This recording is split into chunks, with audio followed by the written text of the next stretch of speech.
Viewers আসসালামু আলাইকুম। আজকে চলে আসছি কিশোরগঞ্জ কটিয়াদি উপজেলায় 100 বছরের পুরনো একটা মাজারে, যে মাজারটা পুরো চুনো পাথর দিয়ে তৈরি।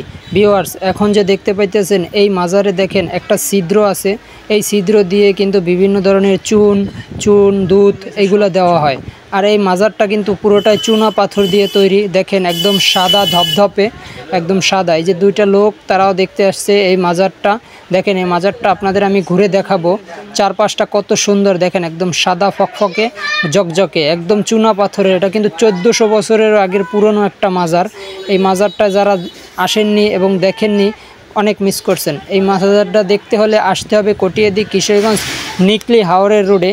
নিকলি গেলে এই হাওরের রোডেই কিন্তু আপনারা এই চুনা পাথরের মাজারটা পেয়ে যাবেন। যারা এই মাজারটা দেখছেন তারা তো জানেন এর সৌন্দর্য। এর পিছনে কিন্তু একটা ফুলের বাগানও আছে, আপনাদের দেখাইতেছি। এই যে দেখেন কত সুন্দর। এই জায়গায় কিন্তু অনেক মানুষ মানত করে, মানতের কারণে নাকি অনেকের অনেক রোগ বালাই সেরে যায়। এটা আমি মানি না, মানত মানে আল্লাহর কাছে শিরিক করা, মানকে আমি বিশ্বাস করি না।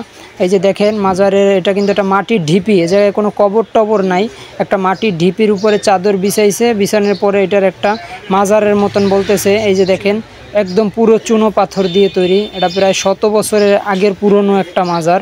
এই জায়গায় অনেকে মানত করে, আবার চুন কিনে এই চুন আবার এই চুনা পাথরের গায়ে লেপটে দেয়, যেন মাজারটা আরও 2000 বছর 3000 বছর বয়স পায়। এই কারণে দেখেন এই গর্তটার ভিতরে কিন্তু দুধ এইগুলা দেওয়া হয়, মানুষে মানত করে তারপরে দেয়। আমি জানি না কারা কারা এই কাজগুলো করে, কিন্তু আমি এগুলো বিশ্বাস করি না।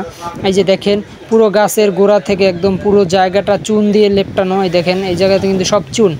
আপনি যদি মানত করতে চান এই জায়গায় এসে 2 কেজি চুন 1 কেজি চুন, এই যে দেখেন চুন বেচতে আছে, এই চুন আপনার এই জায়গায় লাগাই দিতে হবে, তাহলে আপনি যে মনোকামনা করবেন তা পূরণ হয়ে যাবে। সো ভিউয়ার্স যারা এখনও লাইক করে নাই ভিডিওতে একটা লাইক করে দেন, আর চ্যানেলটা সাবস্ক্রাইব করে দেন, আর ভিডিওটা অবশ্যই আপনার বন্ধুদের কাছে শেয়ার করে দেন। এরকম অদ্ভুত চুনের মাজার কে কে দেখছেন অবশ্যই আমাকে জানাবেন। আমি কিন্তু এই প্রথমবার দেখলাম এরকম চুনের মাজার। চারপাশটা দেখেন কত সুন্দর, এই মাজারের চারপাশটা আপনাদের দেখাইলাম।